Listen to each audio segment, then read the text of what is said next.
आज हम बनाते हैं सबकी फेवरेट जलेबी। जलेबी वैसे सभी लोगों को बहुत पसंद होती है और अगर आपको तुरंत खानी हो और उस वक्त मार्केट न जा पाएँ तो आप घर पर ही बहुत अच्छे से जलेबी बनाकर तैयार कर सकते हैं। तो चलिए जलेबी बनाना स्टार्ट करते हैं। तो उसके लिए ले लेते हैं 2 कप चीनी। आप कोई भी कटोरी मेजरमेंट के लिए ले सकते हैं। अब जितनी हमने चीनी ली है उतना ही पानी ले लेते हैं और उसके बाद इसमें ऐड करते हैं इलायची के दाने और केसर और एक छोटा टुकड़ा डालते हैं इसमें नींबू का। अब गैस को हम ऑन करते हैं, उसके बाद इसे अच्छे से चीनी को पिघला लेते हैं। जलेबी घर पर हम बहुत ही टेस्टी बनाकर तैयार कर सकते हैं। तो चलिए, तो इसके लिए अब ले लेते हैं मैदा। तो यहाँ मैंने 1 कप मैदा लिया है, उसमें मोइन के लिए जिस तरीके से हम आटा गूँथते हैं ना, उसी तरीके से इसमें थोड़ा-सा घी डाल देते हैं और अब डालते हैं बेकिंग सोडा और उसके बाद इसे अच्छे से मिक्स कर लेते हैं। बिल्कुल परफेक्ट जो मैंने मेजरमेंट बताया है, उसी मेजरमेंट से आप इसे बनाकर तैयार कर सकते हैं। बिल्कुल फ़ेल होने वाली रेसिपी नहीं है ये। अब इसमें डाल देते हैं दही। तो दही आप बहुत ज़्यादा खट्टा न लें, जो रेगुलरली आप यूज़ कर रहे हैं वही दही इसमें डाल लें और इसे अच्छा सा एक मिक्स दे लेंगे और उसके बाद इसमें पानी ऐड करके इसे अच्छे से इसका एक बैटर बनाकर तैयार कर लेते हैं। इस तरीके से जो आप जलेबी बनाएँगे ना, तो वो इतनी परफेक्ट बनकर तैयार होगी कि आप बार-बार आप घर पर उसे ईज़िली बनाकर तैयार कर सकते हैं। बाज़ार से आपको जलेबी लाने की बिल्कुल भी ज़रूरत नहीं होगी। तो हमने अच्छे से इस बैटर को तैयार कर लिया है, बस इसी कंसिस्टेंसी में हमें इसे रखना है। अब बैटर अपना हो गया है तैयार, तो उसे रख देते हैं एक साइड में। अब जो हमने चीनी रखी थी ना चाशनी बनाने के लिए, तो इसे चेक कर लेते हैं। इस तरीके से तार आ जाना चाहिए इस चाशनी में।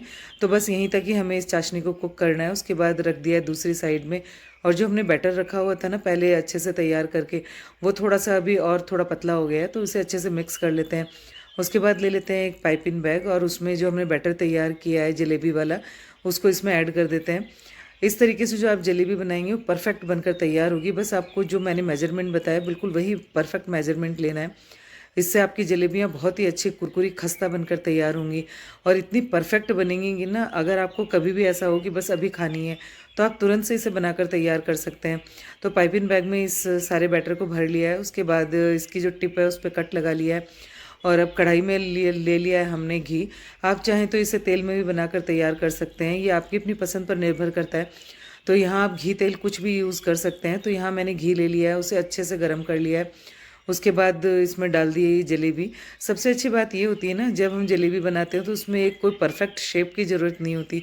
आप छोटी, बड़ी किसी भी तरीके से जलेबी बनाकर तैयार कर सकते हैं और ये जो लोग क्रिएटिव लोग होते हैं ना, उनके लिए एक बहुत ही अच्छा-सा प्लेटफ़ॉर्म होता है कि आप किस तरीके से जलेबी को डिज़ाइन दे रहे हैं। तो बातों ही बातों में 2 बैच हमने बनाकर तैयार कर लिए।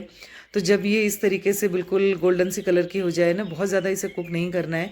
इस तरीके से हल्का-सा इसमें कलर दिखने लगे तब तक ही हमें इसे कुक करना है। उसके बाद जो हमने चाशनी तैयार की थी, उस चाशनी को हल्का-सा गुनगुना ही रखना है। उसके बाद इन सारी जलेबियों को उसमें ऐड कर देना है।